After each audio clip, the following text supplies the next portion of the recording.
Hello hi नमस्कार। वक्त हो चला है जागरण खबरनामा सुनने का। आज तारीख है 14 जून की और दिन है बुधवार का। चलिए आपको बताते हैं आज दिन भर की तमाम बड़ी खबरें, लेकिन उससे पहले एक नजर सुर्खियों पर। बिपरजॉय कल गुजरात तट से टकराएगा। गुजरात मुंबई में भारी बारिश, अब तक 50,000 से ज्यादा लोगों को हटाया गया। महाराष्ट्र में शिवसेना भाजपा में विवाद की चर्चा, विज्ञापन में सीएम को डिप्टी सीएम से ज्यादा लोकप्रिय बताया। नोएडा की हाउसिंग सोसाइटी में लुंगी नाइटी पहनना बैन, हिमसागर अपार्टमेंट में ड्रेस कोड हुआ लागू। जम्मू कश्मीर के कटरा में भूकंप, रिक्टर स्केल पर 4.3 मापी गई तीव्रता। यूएस ने चीन से डेवलपिंग कंट्री स्टेटस छीना, कहा नाजायज फायदा उठा रहा था ड्रैगन। सीक्रेट फाइल्स केस में ट्रंप की पेशी, सभी आरोप नकारे, कहा डॉक्यूमेंट्स ले जाना मेरा हक, बाइडेन भ्रष्ट है। शक्तिकांत दास को मिला दुनिया के बेस्ट गवर्नर का खिताब। सेंट्रल बैंकिंग ने दास को governor of the year award से सम्मानित किया। नीट यूजी का रिजल्ट जारी, तमिलनाडु के प्रभंजन जे और आंध्रा के बोरा वरुण बने टॉपर। आदि पुरुष के 1 लाख एडवांस टिकट बिके, पहले दिन 50 करोड़ की कलेक्शन का अनुमान। लक्ष्य सेन इंडोनेशिया ओपन के प्री क्वार्टर फाइनल में पहुंचे, मलेशिया के ली को सीधे गेम में हराया। अब खबरें विस्तार से। अरब सागर में उठे तूफान, बिपरजॉय के गुजरात से टकराने में सिर्फ एक दिन बाकी है। 15 जून की शाम तक ये कच्छ जिले के जखो पोर्ट से टकराएगा। इस दौरान 150 किलोमीटर प्रति घंटे की रफ्तार से हवाएं चलने का अनुमान है। इसके चलते बुधवार को गुजरात और मुंबई के तटीय इलाकों में भारी बारिश हो रही है।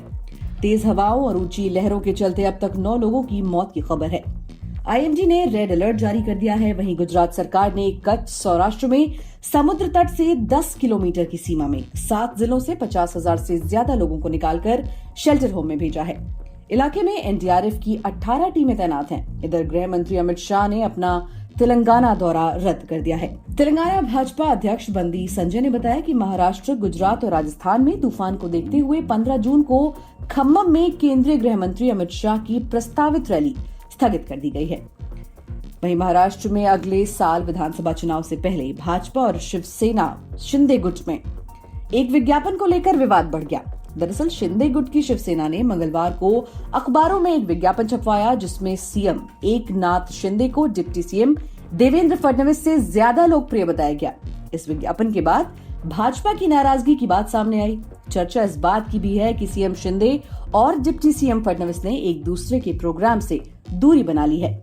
बढ़ते विवाद को देखते हुए बुधवार को महाराष्ट्र सरकार की ओर से एक नया विज्ञापन जारी किया गया, जिसमें भाजपा शिवसेना गठबंधन सरकार को जनता की पहली पसंद बताया गया। वहीं ग्रेटर नोएडा के हिमसागर अपार्टमेंट की रेजिडेंट्स वेलफेयर एसोसिएशन ने ड्रेस कोड लागू कर दिया है। अब इस नियम के मुताबिक सोसाइटी में लुंगी और नाइटी पहनकर घूमना मना है। सोसाइटी के आरडब्ल्यूए के सचिव ने ये नोटिस जारी किया है। नोटिस में लिखा है कि आम क्षेत्रों और पार्कों में अपने पहनावे का ध्यान रखें, दूसरे लोगों को असहज महसूस ना हो और कोई आपके ऊपर सवाल न खड़े करे, ऐसे कपड़े ही पहने। हिमसागर सोसाइटी की आरडब्ल्यूए का ये फरमान 10 जून को जारी किया गया था। नोटिस सोशल मीडिया पर वायरल हो रहा है। ग्रेटर नोएडा में P4 में हिमसागर अपार्टमेंट सोसाइटी स्थित है, जिसमें करीब 300 परिवार रहते हैं। वहीं जम्मू कश्मीर के कटरा शहर में बुधवार को सुबह भूकंप आया। रिक्टर स्केल पर इसकी तीव्रता 4.3 मापी गई। नेशनल सेंटर फॉर साइस्मोलॉजी के मुताबिक सुबह 2:20 पर भूकंप आया था। इसका केंद्र जमीन से 10 किलोमीटर नीचे था। इससे अभी तक किसी के घायल होने की खबर नहीं है। इससे पहले 11 जून को अरुणाचल प्रदेश के पश्चिम कामेंग में 3.2 तीव्रता का भूकंप आया था। 9 जून को लद्दाख में सुबह 3.9 तीव्रता का भूकंप आया था। वहीं विदेश की बात करें तो अमेरिकी संसद ने चीन को इकोनॉमिक फ्रंट पर तगड़ा झटका दिया है। मंगलवार को यूएस सीनेट ने एक नए कानून को मंजूरी दी। इसके मुताबिक चीन को अब अमेरिका किसी भी सूरत में विकासशील देश यानी कि डेवलपिंग कंट्री का दर्जा नहीं देगा। अमेरिका के इस कदम का चीन की इकोनॉमी पर जबरदस्त असर पड़ेगा। वर्ल्ड बैंक और दूसरे फाइनेंशियल इंस्टीट्यूशन से उसे अब आसानी से और कम ब्याज पर लोन नहीं मिल सकेगा।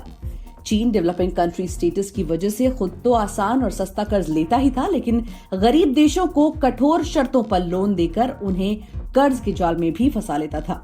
वहीं सीक्रेट डॉक्यूमेंट्स घर ले जाने के आरोपी अमेरिका के पूर्व राष्ट्रपति डोनाल्ड ट्रंप मंगलवार दोपहर मियामी के कोर्ट रूम में पेश हुए। करीब 45 मिनट चली सुनवाई के दौरान ट्रंप ने सभी आरोपों को नकारते हुए खुद को बेकसूर बताया। उनके वकील ने ट्रंप पर लगे सभी 37 आरोपों को बेबुनियाद और झूठा बताया। कोर्ट रूम में सुनवाई के बाद ट्रंप बेडमिंस्टर गोल्फ क्लब पहुंचे। यहां उन्होंने अपने समर्थकों को संबोधित किया। ट्रंप ने कहा, आज अमेरिका के इतिहास में पहली बार ऐसा हुआ जब राष्ट्रपति ने अपनी ताकतों का इतना गलत इस्तेमाल किया। राष्ट्रपति की कुर्सी पर बैठे एक भ्रष्ट नेता ने झूठे आरोपों के आधार पर अपने सबसे बड़े प्रतिद्वंदी को गिरफ्तार करवाया, जबकि वो खुद और कई पूर्व राष्ट्रपति इस मामले में दोषी हैं। वहीं भारतीय रिजर्व बैंक के गवर्नर शक्तिकांत दास को लंदन में सेंट्रल बैंकिंग अवार्ड्स 2023 में governor of the year award से सम्मानित किया गया। उन्हें ये सम्मान कोविड महामारी के दौरान लिए गए फैसलों और मुद्रास्फीति यानी कि इन्फ्लेशन के कुशल प्रबंधन के लिए दिया गया है। ऑर्गेनाइजर्स ने बयान जारी करते हुए कहा, आरबीआई गवर्नर ने कई जरूरी फैसले लिए हैं। उनके कार्यकाल में world leading unified payments interface यानी कि यूपीआई का तेजी से विस्तार हुआ है। उन्होंने मुश्किल समय में भारत का अच्छी तरह से नेतृत्व किया है। दास के सामने बड़ी नॉन बैंकिंग फर्म IL&FS के दिवालिया होने से लेकर कोविड-19 महामारी की पहली और दूसरी लहर के साथ यूक्रेन पर रूस के आक्रमण जैसी कई चुनौतियां आई हैं। वहीं देश के मेडिकल कॉलेजों में प्रवेश के लिए होने वाली national eligibility cum entrance test यानी कि नीट यूजी 2023 परीक्षा का रिजल्ट मंगलवार रात जारी कर दिया गया। तमिलनाडु के प्रभंजन जे और आंध्र प्रदेश के बोरा वरुण चक्रवर्ती टॉपर रहे हैं। दोनों ने 99.99 परसेंटाइल हासिल किए हैं। नीट यूजी के रिजल्ट में इस बार दक्षिण का दबदबा रहा। टॉप 10 में 4 तमिलनाडु से हैं। पहले नंबर पर प्रभंजन जे के अलावा तीसरे नंबर पर कौस्तुभ बोरी, छठे नंबर पर सूर्या सिद्धार्थ एन और 9वें नंबर पर वरुण एस तमिलनाडु के रहने वाले हैं। मनोरंजन जगत की बात करें तो आदि पुरुष की एडवांस बुकिंग रविवार से ही शुरू हो चुकी है। 3 दिनों में सिर्फ पीवीआर से 1 लाख टिकटों की बिक्री हुई है। इसका 25% हिस्सा साउथ के राज्यों से है। ट्रेड एक्सपर्ट्स की माने तो फिल्म पहले दिन सभी भाषाओं को मिलाकर 50 करोड़ रुपए का बिजनेस कर सकती है। हिंदी वर्जन में फिल्म 15 से 18 करोड़ का कलेक्शन कर सकती है। फिल्म समीक्षकों का मानना है कि रामायण पर बेस्ड होने की वजह से फिल्म को दर्शकों का काफी अच्छा रिस्पॉन्स मिलेगा। रामायण एक ऐसी स्टोरी है जिसे दर्शक कभी भी देखना पसंद करेंगे। आदि पुरुष में रामायण को नए तरीके से पेश करने की कोशिश की गई है। खेल जगत की बात करें तो इंडोनेशिया के जकार्ता में खेले जा रहे इंडोनेशिया ओपन के मेंस सिंगल इवेंट में भारतीय शटलर्स का बोलबाला रहा। भारत के यंग शटलर लक्ष्य सेन ने मलेशिया के ली जी जिया को सीधे गेम में 21-17 और 21-13 से हराकर प्री क्वार्टर फाइनल में अपनी जगह बना ली। सेन के अलावा किदांबी श्रीकांत और प्रियांशु राजावत भी प्री क्वार्टर फाइनल में पहुंचे। लक्ष्य सेन का मुकाबला अपने ही देश के टॉप शटलर किदांबी श्रीकांत से होगा। मलेशिया के ली जी जिया का सामना करते हुए लक्ष्य ने सीधे गेम में एक तरफा जीत हासिल की। लक्ष्य ने ली को 21-17, 21-13 से मात दी। ली जी जिया ने गेम के दौरान कई गलतियां की जिसका लक्ष्य ने फायदा उठाया। इसी के साथ आज के लिए फिलहाल इतना ही। देश और दुनिया की बाकी खबरों को जानने के लिए सुनते रहिए जागरण खबरनामा।